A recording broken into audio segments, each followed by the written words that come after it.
ជាមនុស្ស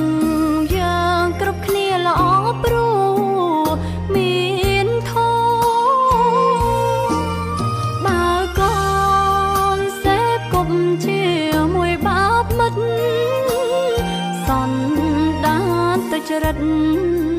នាំកូនវឹកវរព្រះពុទ្ធទ្រង់ហាមកូនកុំបន្តវិថីមិនល្អនោមធ្លាក់អូជ័យគ្រឿងញៀនកញ្ឆាយា